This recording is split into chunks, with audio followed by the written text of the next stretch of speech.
I once made a promise to the top actress in the industry. If I publicly proposed to her 99 times on live streams, she would, on the 100th, officially launch our relationship. But when the 100th proposal came, she was on a private yacht kissing a new rising actor. Her smile had been so sweet and carefree. I became a complete joke. Feeling guilty, she texted me, "I will say yes on your 101st proposal." She entered my live stream, looking like a goddess had descended to earth. As she looked on, I lit all 100 love letters I had ever written for her, as well as the stomach cancer diagnosis I had hidden inside. "There will be no 101st time, Miss Ford." Debbie Ford watched the letter slowly burn down to embers. Ignoring the danger, she grabbed a coat to beat at the flames until they died. In front of thousands of live stream viewers, she teared up and shoved me onto the white rose petals covered sofa. "Charles, what on earth are you doing? Are you toying with me?" Her manager, Ken Zimmerman, shut the live stream off in a panic. I said nothing. She stood so close that I could smell the lingering cologne on her clothes. It was the same one George Brooks always wore. I suddenly remembered the time when she was still working as an extra on movie sets after we finished college. She had held my hand and told me very seriously, "Charles, when I win the Best Actress award, I'll marry you, and we'll have the grandest wedding ever." When she actually did win the Best Actress award, she changed the deal. She told me to propose to her publicly during live streams,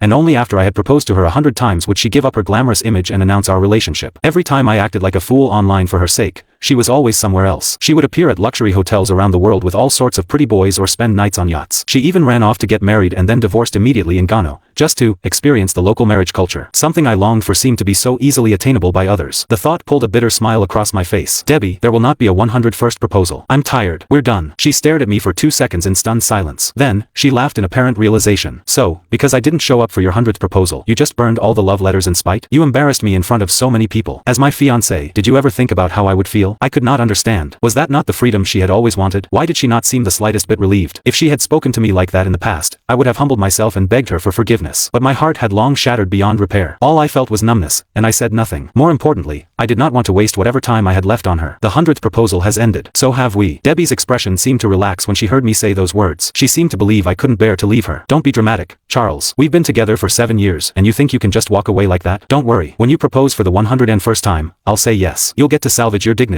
I remained silent. I slipped off the ring she had handmade for me and tossed it into the trash, right in front of her. Then, I turned and left. Ken hesitated. "Debbie, he's not serious, right?" She glanced at my back and spoke with certainty. "In 3 days, he'll come back crying and begging me to marry him. It has always been this way. He can't live without me." Ken nodded. "True. Charles would never leave you. Everyone knows he's madly in love with you. He's put himself through countless stupid things for you." They were right. I had loved her at the cost of my dignity. I had loved her into my emotional collapse. That was how I ended up with cancer. There was a saying, the less committed person in a relationship always had the upper hand. But I was no longer committed to the relationship. It was over. I smiled bitterly and walked faster. The next day, Debbie showed up at the company with her rumored new boyfriend.